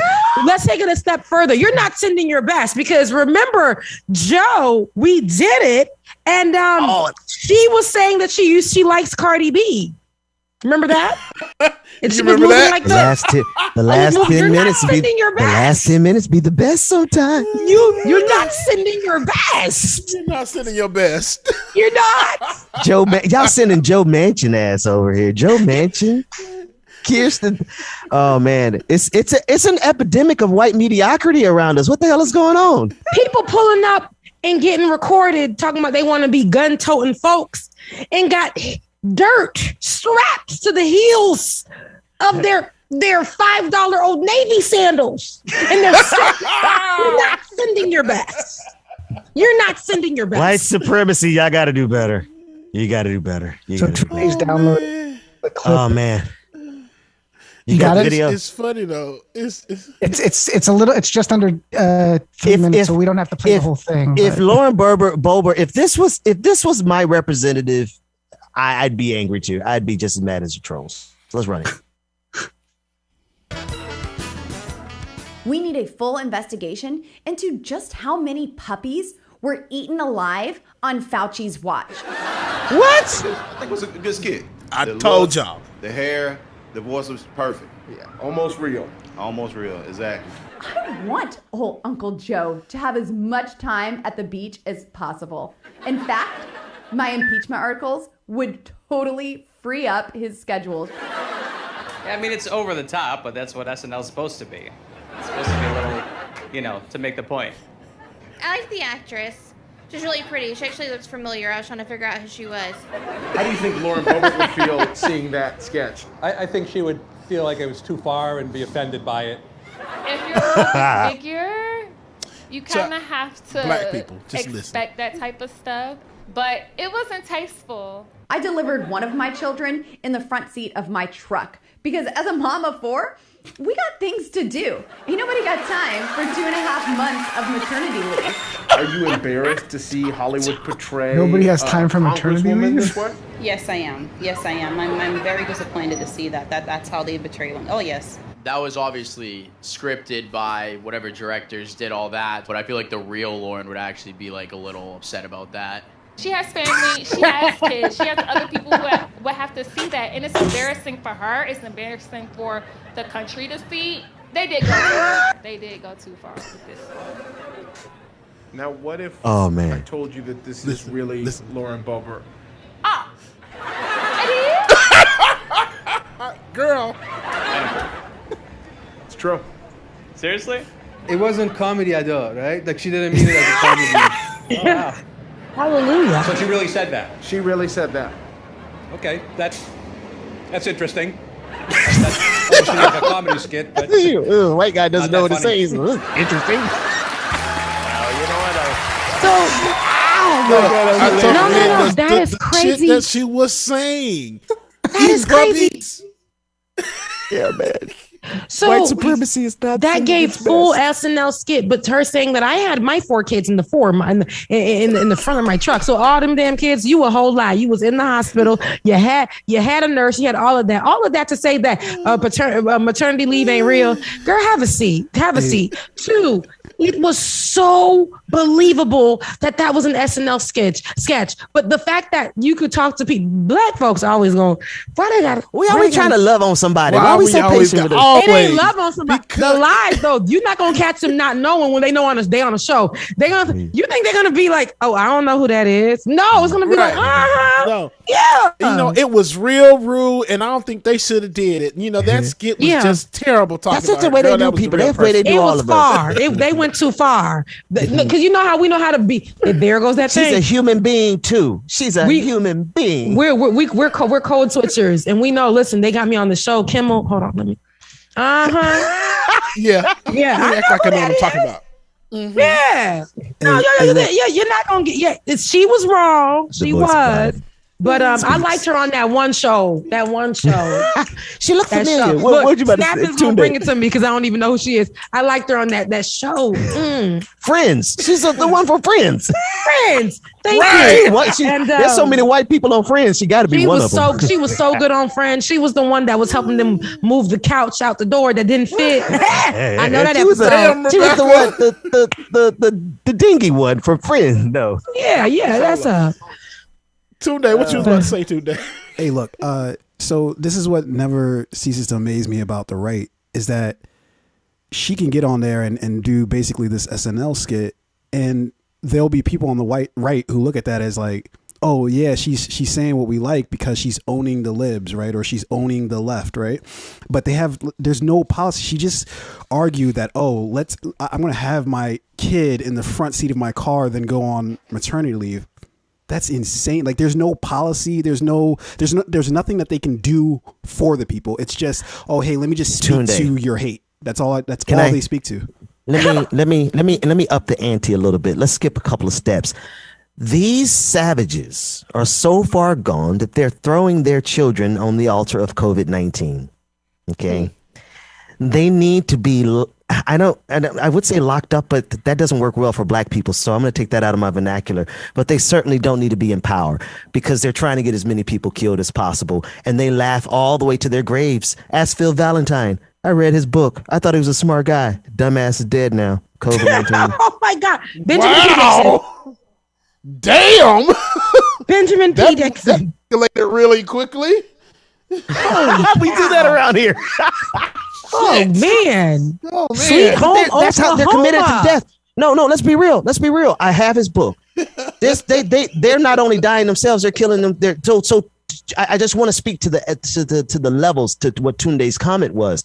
Like he's talking about, it's like an absurdity. Like she's not talking about policy. Not only is she not talking about policy, she's trying to make sure as many people die from COVID-19 as possible.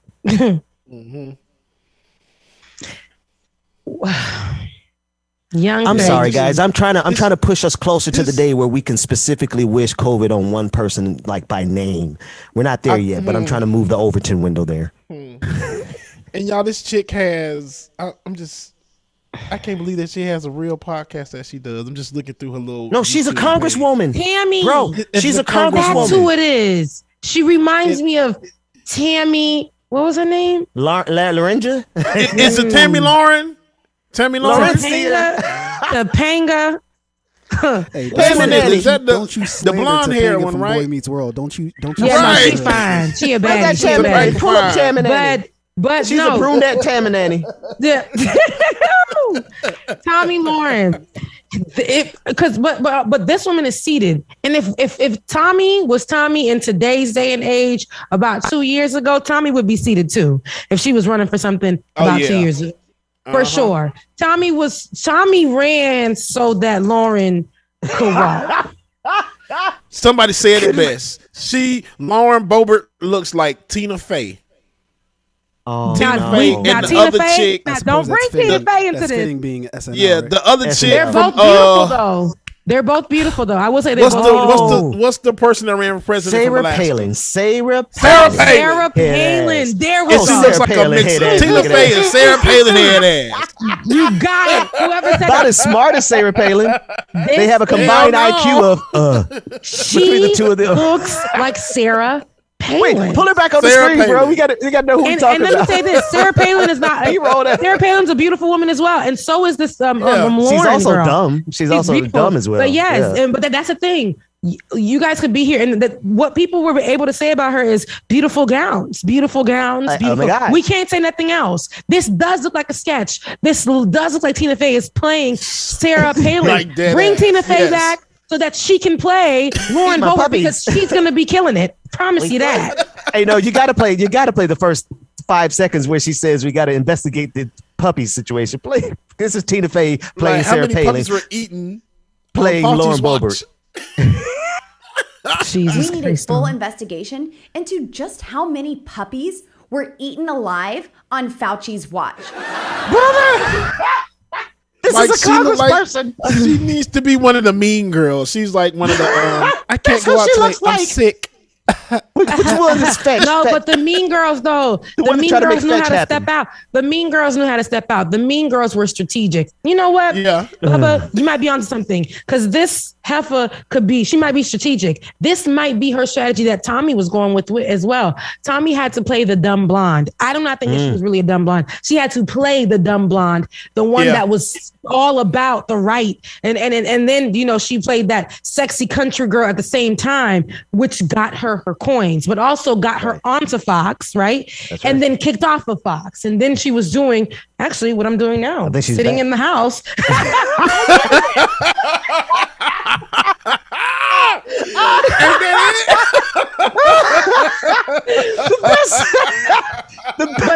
But one of those jokes come at our own expense. Oh my God! But somebody was getting paid for what she did, like really paid. Like she, even with her in the house, she still garnered so much. Where people were like, "Yeah, we're looking for Tommy. We're looking for Tommy. We're looking for Tommy. We're looking for." So they literally followed her there. This woman is seated, and it doesn't matter because in today's day and age, you can be seated and that because it's still gonna And we got Beavis and Butthead in there as well. It's a lot of crazy happening, but the popularity is what's gonna win.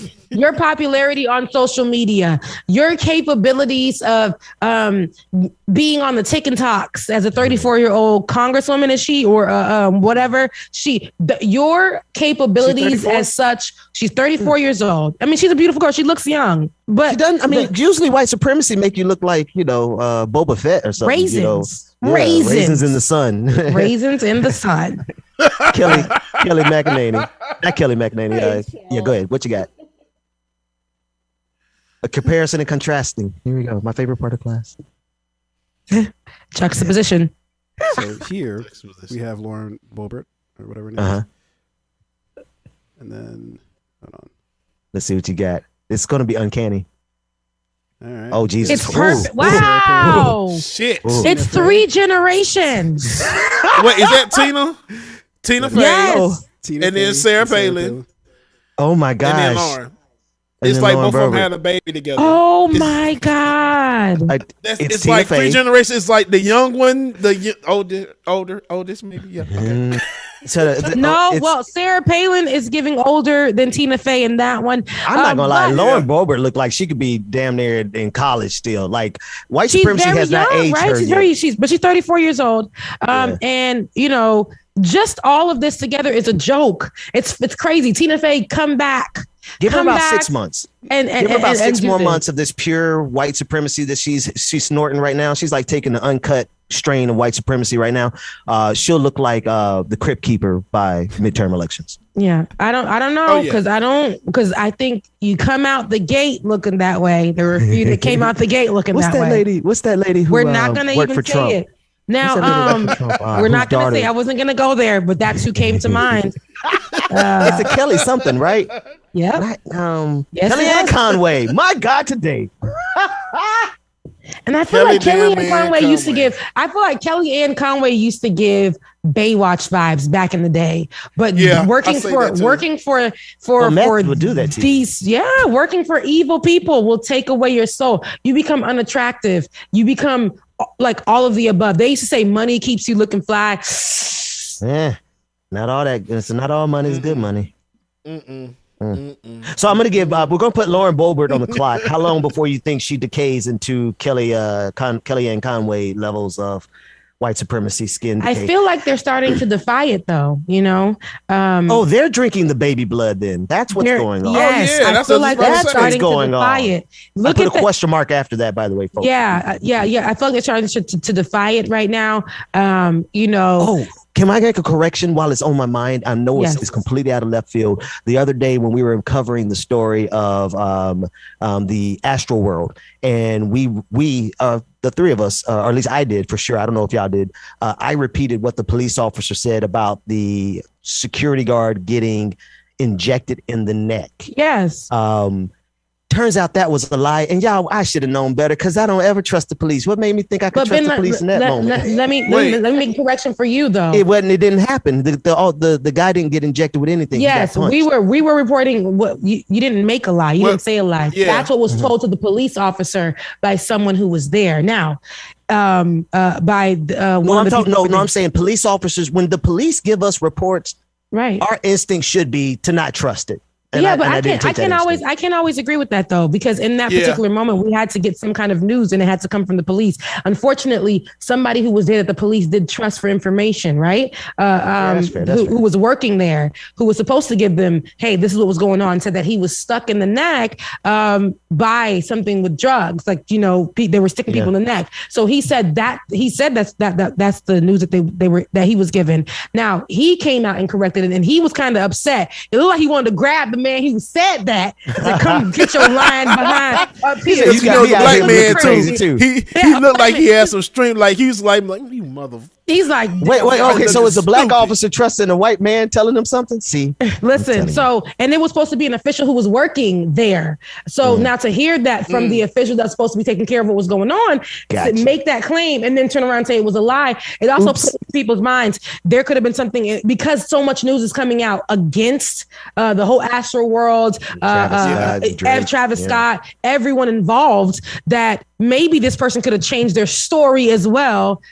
With that, like, hey, change your story, and we could, talk about something that could have happened as well. I just wanted to throw that out there. And actually, you make a really great point there, Rebecca. I didn't see that second part, but cool. I just want to make sure I threw that out. Yeah. So you were just, at that point, that's what everybody had heard. It's more of an update to the story. Yeah. I just felt some kind of way because I'm like, God damn it! I know I'm not supposed to trust. I mean, you're right. No, but this is information that came directly from the officers. It's nothing that you were given that was wrong. They gave him wrong information as well. He was pissed. You should see what I see. I know the other day, y'all. No, I just know that.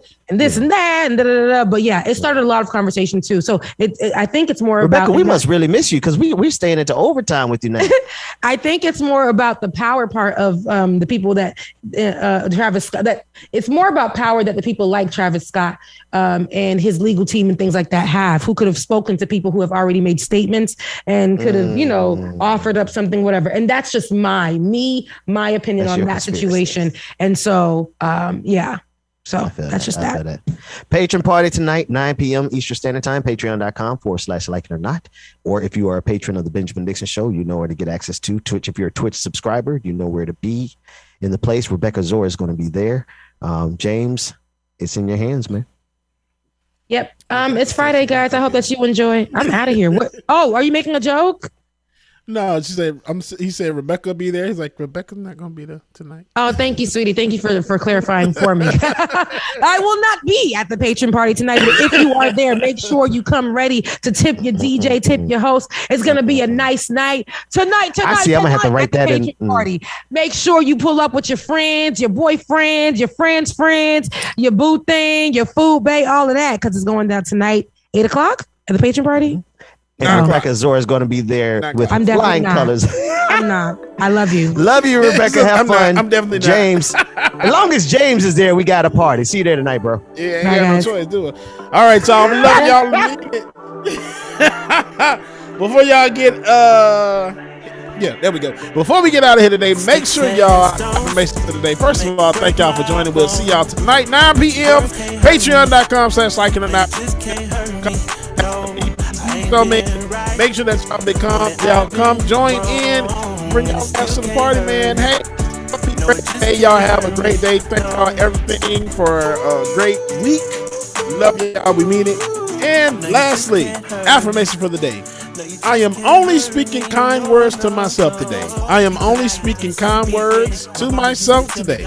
Y'all go be great, man. Y'all already great. Stay blessed. Let the universe give you what you need. Love y'all, mean it. We will see y'all tonight. And then if not tonight, Monday. Enjoy your weekend, y'all. Deuces. People who persecute you, it's still a tough life. On my path and the lamp under my feet.